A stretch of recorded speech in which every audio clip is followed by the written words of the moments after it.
नमस्कार दोस्तों, मेरा नाम दिनेश और आप जुड़े हैं शब्द शक्ति चैनल से। और मैं शब्द शक्ति में इन दिनों अभी समास पढ़ा रहा हूँ। समास के अभ्यास प्रश्न करवा रहा हूँ। मैंने इनसे वीडियो में 5-6 वीडियो बना चुका हूँ समास की, जिसमें 30 से 50 सवाल के बीच रहता है समास अभ्यास प्रश्न। और मैं ना केवल समास का अभ्यास कराता हूँ, बल्कि ये भी बताता हूँ कि यहाँ पे इस शब्द में ये समास कैसे होगा। तो और क्लास के शुरू में हम लोग किसी भी ईश्वर की वंदना करते हैं, जिससे हमारी पढ़ाई और मन में सादगी बनी रहे। तो अभी नवरात्रि चल रहा है, जिसका आज दूसरा दिन है। माँ ब्रह्मचारिणी जी की आज पूजा होती है। ठीक है, तो आज हम लोग उसी से रिलेटेड श्लोक पढ़ देते हैं। अगर जिसको ये श्लोक नहीं सुनना है, वो 1 मिनट वीडियो स्किप करके आगे जा सकते हैं। या देवी सर्वभूतेषु शक्तिरूपेण संस्थिता नमस्तस्यै नमस्तस्यै नमस्तस्यै नमो नमः। तो इसी पावन श्लोक के साथ हम लोग आगे बढ़ते हैं। और आप लोग जानते हैं, हम लोग 150 प्रश्न इस बुक से कर लिए थे हम लोगों ने। अब हम लोग को आगे चलना है 151 नंबर प्रश्न पर। कृष्ण और सुदामा गुरु भाई थे। एग्जाम में ऐसे आपको लाइन दिया जाएगा और लिखा जाएगा रेखांकित में समास है। मतलब रेखांकित शब्द में समास है। तो कौन सा समास है इसमें? ये जो शब्द को खींचा गया, इसमें बताना है आपको कौन। गुरु भाई में कौन सा समास है आपको बताना है। ठीक है, अव्ययभाव समास है कि तत्पुरुष समास है कि द्वंद्व समास है कि बहुब्रीहि समास है।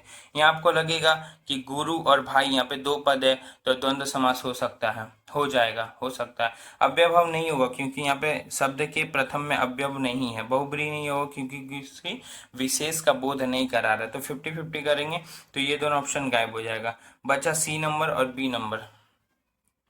तो आंसर इसमें दिख रहा है, मैं कॉपी से जाप रहा हूँ, बट आप लोग को ईमानदारी से, क्योंकि अपने आप को चेक करना है, तो ईमानदारी से पहले अपने आप को देखना है। ठीक है, बिना देखे। अगर कोई रिकॉर्डेड फॉर्म में देख रहा है तो इसे पोस्ट करके पहले आंसर दीजिए कमेंट में, या कॉपी में लिखिए, पेन किसी में भी लिखिए, और फिर या मन में सोचिए, फिर वीडियो को आगे देखिए। ठीक है, तो इसमें द्वंद्व समास हो सकता था, मगर इसमें द्वंद्व है नहीं, क्योंकि द्वंद्व समास में ज्यादा विलोम शब्द होते हैं। गुरु भाई, तो इसमें तत्पुरुष समास है। ठीक है, इसका बी नंबर आंसर हो जाएगा।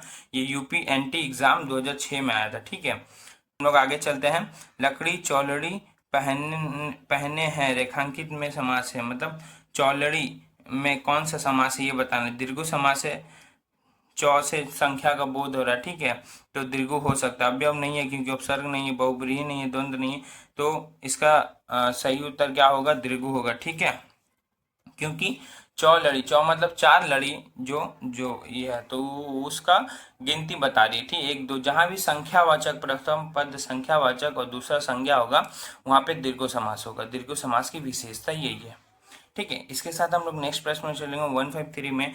जिस समास के दोनों ही पद प्रधान हो उसे कहते हैं। अब दोनों पद प्रधान हो, मैंने आपको अभी जस्ट बताया था कि द्वंद्व समास में दोनों पद प्रधान होते हैं। अव्यय समास में प्रथम पद प्रधान होता है, दूसरा गौण होता है।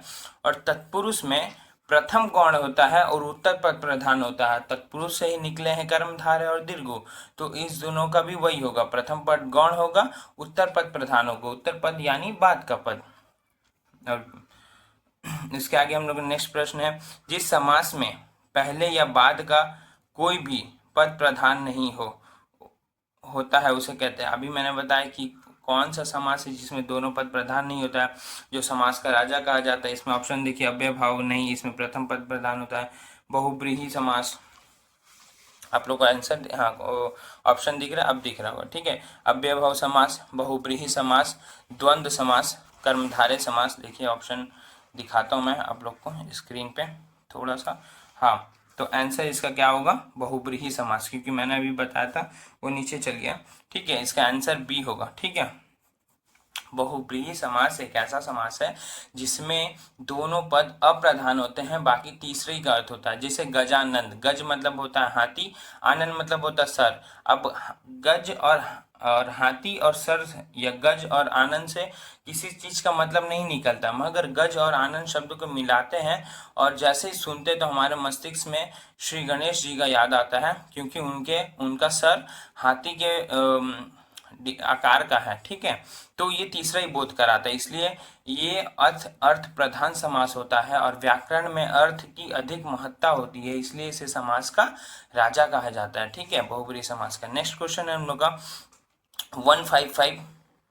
जिस समास में 155 जिस समास में अर्थ की प्रधानता की दृष्टि से उत्तर पद प्रधान और पूर्व पद गौण हो उसे कहते हैं। सुनिए, ध्यान से सुनिए, क्या बोला, उत्तर पद प्रधान और पूर्व पद गौण हो, तो ये किसमें होता है? अभी मैंने बताया था कि ये उसी में होगा, दीर्घ समास में नहीं होता है, क्योंकि इसमें प्रथम पद प्रधान होता है, उत्तर पद प्रधान होता है, ठीक है।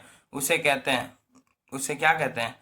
उत्तर पद प्रधान हो और प्रथम पद गौण हो, उसे ये तत्पुरुष समास कहेंगे। और तत्पुरुष के साथ साथ ये तीनों हैं, इसका आंसर गलत दे दिया, क्योंकि इसका आंसर तीनों होगा, क्योंकि तत्पुरुष से ही तीनों निकले हैं। तो तत्पुरुष, कर्मधारय और दीर्घु में उत्तर पद प्रधान होता है, पूर्व पद गौण होता है, ठीक है। पूछा है, बस आपको इतना याद रखना है कि तत्पुरुष से जो निकला है उसमें है तीनों समास में उत्तर पद यानी बाद का पद प्रधान है और प्रथम पद गौण है, ठीक है। यथाशक्ति, यथाशक्ति में कौन सा समास है? अब देखिए, आप लोगों को बताना है यथाशक्ति में कौन सा समास है। यथा, सबसे पहले देखिए यथा शब्द जो है ये अव्यय आ गया, तो अव्यय आ गया तो ये अव्ययभाव समास है, ठीक है। जैसे बहुब्रीहि समास नहीं है, कट जाएगा क्योंकि दूसरा का बोध नहीं। यथाशक्ति का, अब अगर आपको किसी शब्द का समास नहीं आ रहा तो सबसे पहले उसका विग्रह निकालिए, आपको विग्रह में उसका आंसर मिल जाएगा। यथाशक्ति, शक्ति के अनुसार, ठीक है, शक्ति के अनुसार, तो इसका सही आंसर हो जाएगा अव्ययभाव बी नंबर, सॉरी, ठीक है, बी नंबर इसका सही आंसर हो जाएगा। अब देखिए 157 क्वेश्चन क्या कह रहा है, बोल रहा है वीणा पानी में समास है, ठीक है। देखिए आप लोग सही से क्वेश्चन, वीणा पानी में, ये कॉपी इसलिए लगा रहा हूँ क्योंकि इस बुक में पहले से आंसर मेंशन कर दिया, ठीक है। तो आप लोग का एग्जाम और तैयारी परफेक्ट से हो सके, इसलिए मैंने इसमें ये ऐसा लगाया, ठीक है। अगर आप लोग को दिक्कत होता है बोल दीजिएगा, हम हटा देंगे कोई। वीणा पाणी, वीणा मतलब होता है वीणा जो माँ सरस्वती बजाती है, पाणी मतलब हाथ होता है, तो वीणा पाणी, किसके हाथ में वीणा होता है उसको वीणा पाणी कहते हैं, ठीक है। तो ये सरस्वती माँ का बोध कराता है, ये उनके लिए द्योतक है, ठीक है। तो इसमें दोनों पद अप्रधान है, अगर तीसरा का बोध करा रहा है तो इसमें कर्मधारय नहीं होगा, तत्पुरुष नहीं होगा, दीर्घु तो होगा ही नहीं क्योंकि संख्या नहीं है, तो इसमें बहुब्रीहि समास होगा, सी नंबर, ठीक है। अगर आप कुछ एक एक ऑप्शन को गलत करते जाएंगे, गलत वाला की जो नहीं होगा वो निकालना है, तो तीन ऑप्शन क्रॉस करते करते आपको चौथा मिल जाएगा, जो लास्ट में बचेगा वही आपका सही आंसर होगा। जैसे देखिए, आप लोग ऑप्शन से खोज सकते हैं आपका आंसर। जिस समास पद में पूर्व या उत्तर पद की बजाय किसी अन्य अर्थ की प्रधानता होती है उसे बहुब्रीहि समास कहते हैं, मैंने अभी बताया था, ठीक है।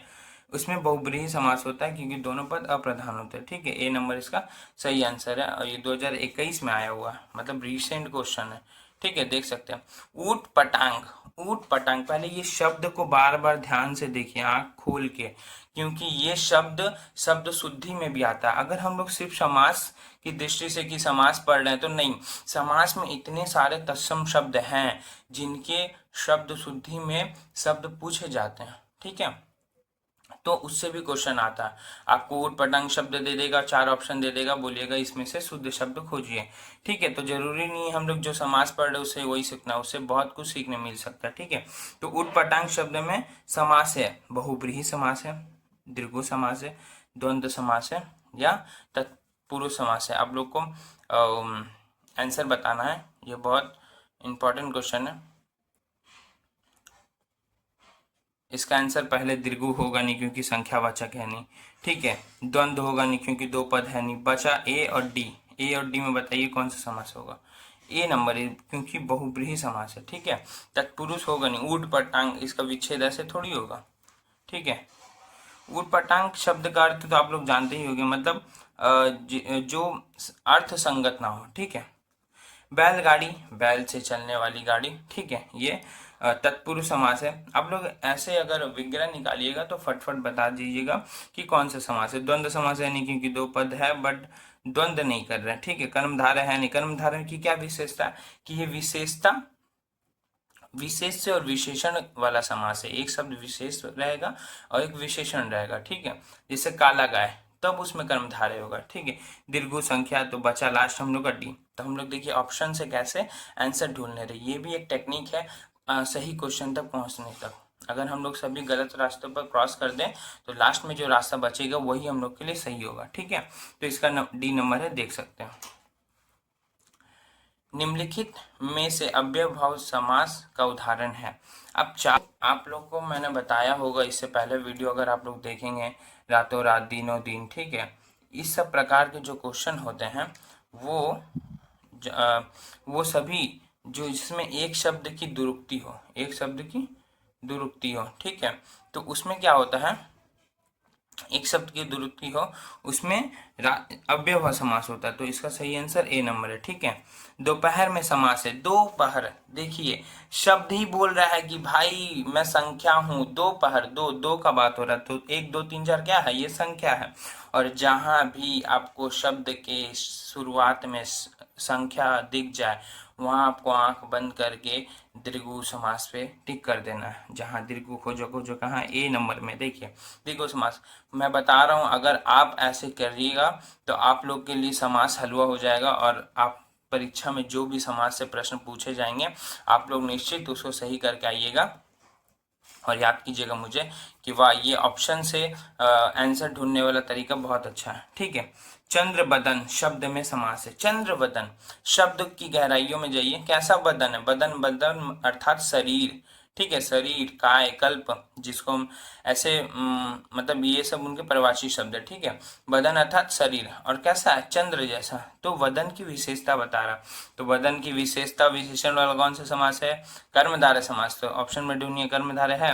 अच्छा, एक तो ये तरीका हो गया कि आपको आता है ऑलरेडी, और एक हो गया ऑप्शन से काट के सही तक जाने वाला। बहुब्री, तो ये द्वंद्व समास, दोनों पद विपरीत है नहीं, ठीक है। तत्पुरुष आप हो मतलब डाउट में जा सकता है, बहुब्रीहि होगा। इसमें सही समास है बी नंबर, ठीक है। देख सकते हैं इसका सही आंसर बी है, तत्पुरुष। अगर आपको कैसे पता चलेगा, अगर आपको इसका विग्रह आएगा तब आप तत्पुरुष पे भी क्रॉस मार सकते हैं, ठीक है, कि हाँ भाई ये इसका आंसर नहीं होगा। इसका विग्रह कैसा होगा, बदन है जिसका चंद्र के समान, चंद्र के जैसा या चंद्र के समान, ठीक है। इसी के साथ हम लोग का नेक्स्ट क्वेश्चन है 164, 164 हिंदी में बोले तो, ठीक है। राजपुत्र, राजपुत्र, इसका विग्रह कीजिए, राजा का पुत्र। समास इसलिए बना था कि बड़े शब्दों को छोटा कर दिया जाए, बड़े लाइन को राजा का पुत्र ना बोल के डायरेक्ट राजपुत्र बोले जाए, संक्षिप्त कर दिया जाए शब्दों को, ठीक है।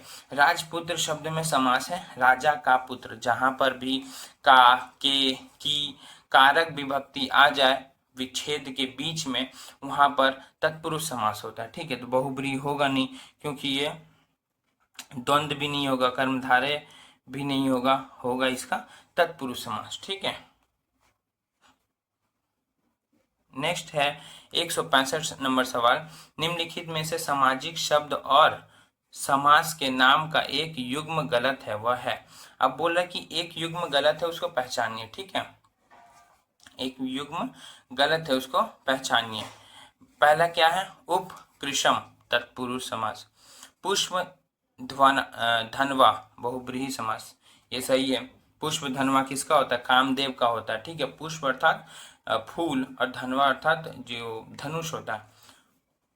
तो पुष्प धनवा से कामदेव को भी विशेषण या संबोधित किया। महादेव, तो कैसा देव है, महादेव है, विशेषता बता रहा है, देव है कैसा, महान देव है, तो ये कर्मधारय है। और द्वंद्व समास है, तो इसका सही आंसर ये हो जाएगा, ये सब सही है, ये सब सही ऑप्शन, ठीक है। सुकंबक, ठीक है। अब देखिए आगे एकदम इजी सवाल, ठीक है। यथाशीघ्र, मैंने इसके पहले ही स्टार्टिंग में ही बता दिया कि जहां अव्यव आएगा यथा, तथा, ठीक है, ये सब जितना भी शब्द है अथवा ये जितना भी शब्द, ये क्या अव्यव है, ठीक है। अव्यव, जहां अव्यव का एक दूसरा नाम भी है अविकारी, जो विकार, जिसमें विकार उत्पन्न नहीं होता। विकार अर्थात जो परिवर्तन नहीं होता, जो इससे बदला नहीं जा सकता, चाहे आप जैसे भी यूज कीजिए। तो शब्द के शुरुआत में जहां भी आपको अव्यव और विशेषण बताने वाले उपसर्ग को छोड़ के सभी उपसर्ग मिल जाए, वहां पे आपको अव्ययभाव समास होगी, यथाशीघ्र, ठीक है, जितना शीघ्र हो सके, ठीक है। तो इसमें द्वंद्व समास होगा नहीं, तत्पुरुष होगा नहीं, कर्मधारय होगा नहीं, तो इसका सही आंसर ए है। देख सकते हैं इसका ए नंबर है। चौराहा में कौन सा समास है? अब इसका आंसर आप लोग बताइएगा, ठीक है। हम देख रहे हैं कि आप लोग कहाँ तक आप लोग का लेवल है, ठीक है। चौराहा, पहले शब्द को तोड़िए, ठीक है, मैं बता रहा हूँ, आइए आप लोग शब्द को तोड़िए। चौराहा, चौ मतलब चार, राह मतलब रास्ता, ठीक है, जहाँ चार रास्तों का समूह या समाहार है, ठीक है।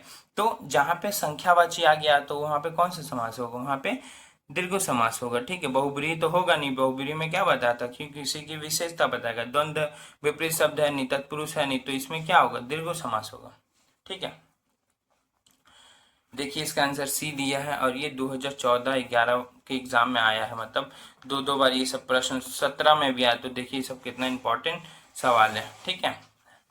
दीर्घ समास का उदाहरण है, दीर्घ समास से भी बहुत सारे क्वेश्चन पूछे जाते हैं, और दीर्घ समास जब भी आए समझ जाइएगा, वहां पे उस शब्द में संख्या रहेगा तभी उसका आंसर दीर्घ समास होगा, ठीक है।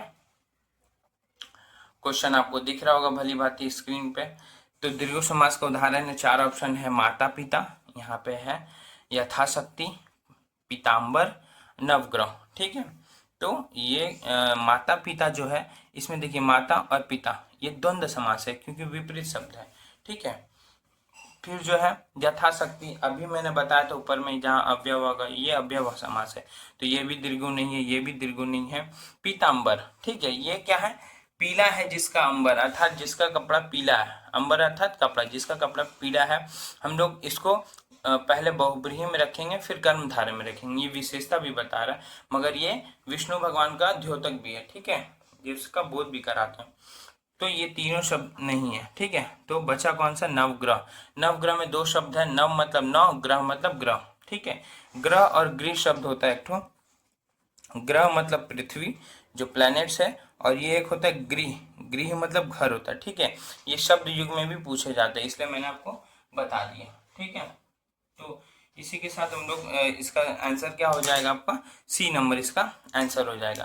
इसी के साथ हम लोग नेक्स्ट क्वेश्चन पे चलते हैं। तुलसी कृत में कौन सा समास है? तुलसी कृत में कौन सा समास है? ठीक है, दीर्घ समास है, कर्मधारय समास है, द्वंद्व समास है, या तत्पुरुष समास है? तो तुलसी कृत, तुलसी द्वारा कृत, ठीक है, तो इसमें द्वारा आ गया क्योंकि ये कारक के विभक्ति है, द्वारा के लिए द्वारा, ठीक है, आता है, ठीक है। तो ये किस में हो जाएगा? तत्पुरुष। का सही आंसर क्या हो जाएगा? तत्पुरुष, डी नंबर इसका सही आंसर हो जाएगा। अगर आप लोग को आंसर कमेंट करना है तो शब्द लिखकर जैसे अजात शत्रु लिख के डैश दे के उसका समास का नाम लिख दीजिए, इससे आपका प्रैक्टिस भी होते जाएगा। जैसे अजात शत्रु में कौन सा समास है, ठीक है, अजात शत्रु में कौन सा समास है?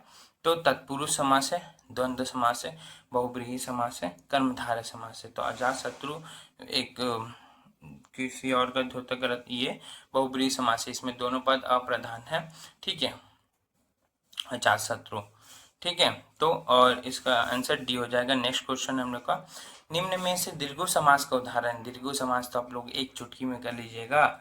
लंबोदर मैंने बताया कि ये बहुब्रीहि का है। एक दंत, आप यहाँ पे रुक जाइए, यहाँ पे एक है दंत मतलब जिसका एक दांत हो, यहाँ पर संख्या भी है। तिरंगा, यहाँ भी संख्या, दशानन, यहाँ भी संख्या है। क्या बोला? निम्नलिखित में से दीर्घ समास का उदाहरण है। ये क्वेश्चन ही गलत दे दिया है, दीर्घ समास का उदाहरण नहीं है, क्वेश्चन ऐसा रहना चाहिए, क्योंकि तीन दे दिया है, ठीक है।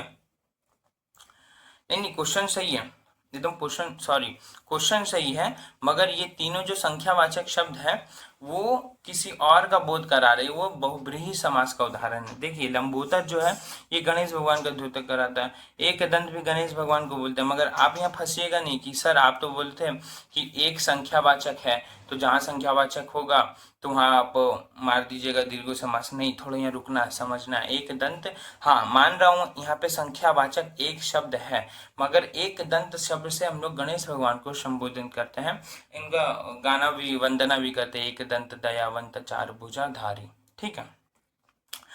और दशानंद, यहाँ पर भी 10 है, 10 और आनंद मतलब 10 सिर है जिसके, तो दशानंद या 10 शब्द आ गया, ठीक है, संख्यावाचक आ गया। मगर इससे रावण को याद किया जाता है, ठीक है, यह रावण का नाम है। तो इसका सही आंसर बी होगा, तिरंगा, ठीक है, 3 रंगों वाला, ठीक है, इसका सही आंसर क्या होगा, बी। यही सब क्वेश्चन फंसाता है हम लोग को, तो इस सब क्वेश्चन के लिए एकदम चौकन्ना रहना और बार बार इस क्लास को आप जितना बार देखिएगा ये इसका आंसर आपके कानों में जाएगा और आपका रिवीजन ही डिवीजन देता है, इतना याद रखिएगा। तो आपका रिवीजन जितना होगा आपको डिवीजन उतना मिलेगा। रसोई घर शब्द में कौन सा समास है? बहुब्रीहि समास है, द्वंद्व समास है, द्विगु समास है या तत्पुरुष समास है? तो रसोई घर, तो सबसे पहले इसका विग्रह जानिए क्या होता है। रसोई के लिए घर, तो जहाँ के लिए आ गया यहाँ संप्रदान तत्पुरुष समास है। कहाँ क्या है? संप्रदान तत्पुरुष समास। तो देखिए तत्पुरुष किस ऑप्शन में है? डी नंबर में है, तो सीधा टिक करने का, ठीक है, और आंसर मिलाने का नहीं, डायरेक्ट डी ही आंसर होगा। जब आप समास के सभी भेद और उनका परिभाषा जान जाइएगा और अच्छा से पढ़िएगा, फिर प्रैक्टिस सेट आपके लिए एकदम मजाक बन जाएगा। आप आराम से क्वेश्चन को सही करते चल जाइएगा। समास का शब्द अर्थ होता है।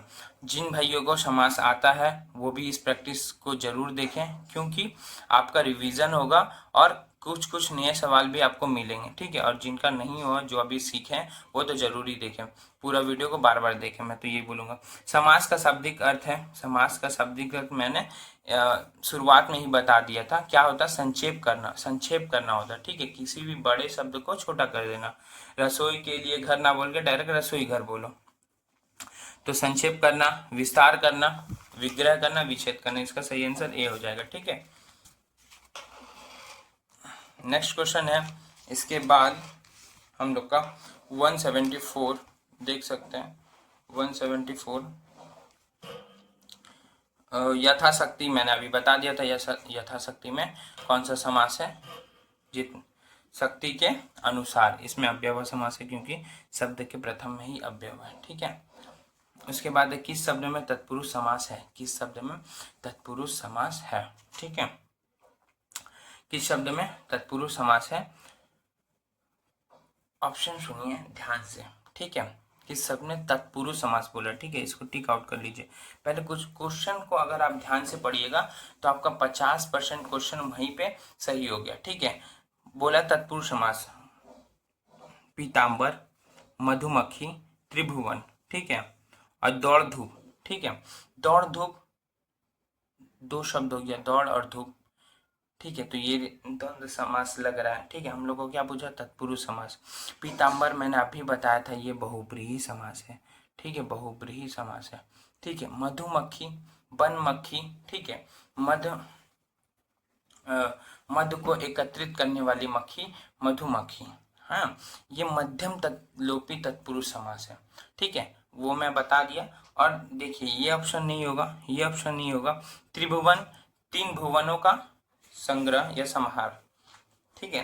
त्रि यहाँ पे क्या आ गया? संख्या आ गया, ठीक है। त्रि मतलब 3 हो गया, तो जहाँ संख्या आ गया वहां पे दीर्घ हो जाएगा, वहां पे क्या हो जाएगा? दीर्घ हो जाएगा। तो लास्ट ऑप्शन बचा आपका मधुमक्खी, यही आपका सही आंसर है। ये तत्पुरुष समास है और तत्पुरुष के भी भेद है, मध्यम पदलोपी तत्पुरुष समास, ठीक है। तो हम लोग 150 से शुरू किए थे और 175 आज यहीं तक लास्ट रखते हैं, ठीक है। मैं कोशिश करता हूं कि आधा घंटा का सीरीज रखूं, क्योंकि और हम लोग को तैयारी में, जब हम लोग तैयारी करते हैं तो हम लोग को और भी विषय पढ़ने होते हैं, जैसे मैथ, रीजनिंग वगैरह। तो मैं बोलता हूं कि प्रैक्टिस के लिए आप सुबह और शाम रोज आधा आधा घंटा भी दीजिएगा हिंदी के लिए, तो बहुत है, ठीक है। मेरे साथ बने रहिए, मैं आपको प्रैक्टिस करवाते रहूँगा। और जब आप कमेंट कीजिएगा कि सर हम लोग को समास पढ़ा दीजिए, तो मैं पढ़ाने की भी कोशिश करूँगा। पर मैं चाहता हूँ कि यूट्यूब पे इतने सारे सर हैं, अच्छे अच्छे, मुझसे बहुत अच्छे अच्छे सर हैं, जो समास को बाकायदा अच्छा से पढ़ा के समझा रहे हैं। तो मैं चाहता हूँ कि मैं अभी प्रैक्टिस ही कर रहा हूँ, जब मेरे भाई लोग बहुत सारे जुड़ जाएंगे तब मैं पढ़ाना शुरू करूंगा। और आपके जितने डाउट्स वगैरह हैं मैं क्लियर, अगर आपको कुछ भी डाउट हो तो आप लोग कमेंट कीजिए, मैं पूरी कोशिश करूंगा उसको क्लास में समझाने का, ठीक है, कॉन्सेप्ट लेके। ठीक है। तो इसी के साथ दुर्गा पूजा का समय चल रहा है और मैं बंगाल से बिलोंग करता हूँ, तो हैप्पी दुर्गा पूजा और नमस्कार। तो जय हिंद, मिलते हैं नेक्स्ट वीडियो में। तब तक के लिए पूजा एंजॉय कीजिए, बट पढ़ाई को भी छोड़ना नहीं है, पढ़ाई को भी धीरे धीरे करते रहना। जय हिंद, मिलते हैं नेक्स्ट वीडियो में।